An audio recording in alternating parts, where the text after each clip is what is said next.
आम्ही दुष्काळातला शेतकरी प्रत्येक वेळी वाट पाहतो पावसाची, पण यावेळी पावसाला थोडा लेटच झाला. पण लेटने येणारा पाऊस हा वाऱ्यांबरोबर, त्या वादळी वाऱ्याबरोबर आला.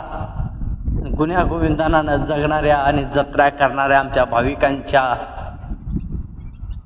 अंगावरती दगडांचा थर साचावा आणि आम्ही दुःखांच्या डोंगराखाली जगावं. म्हणजे हे कुठला नियतीचा घाला रे ईश्वरा. एक घटना घडली या मंगळवारी, नियतीचा तो घाला घातला.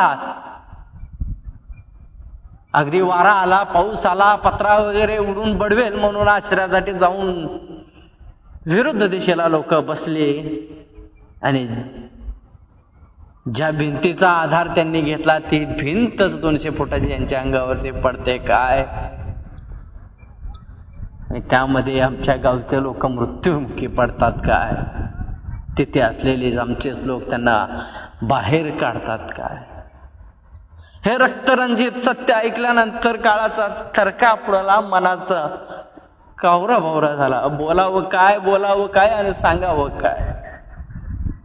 अरे चालती बोलती माणसं दगडाखाली साचली गेली, रक्ताचा सडा पडला गेला.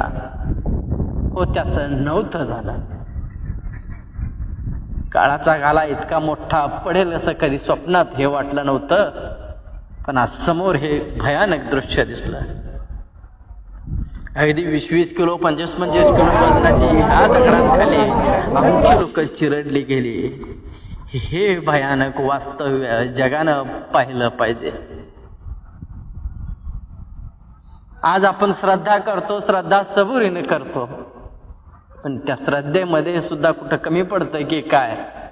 हे ईश्वरा सांग मला, भक्ती कुठं तुझ्यासाठी कमी पडते तर ते सांग ईश्वरा, सांग. पण असा काळातून इतीच्या खाली घालून या दुष्काळांच्या लोकांना हातोनात हाल करून टाकतोय, हे मात्र बरोबर नाही.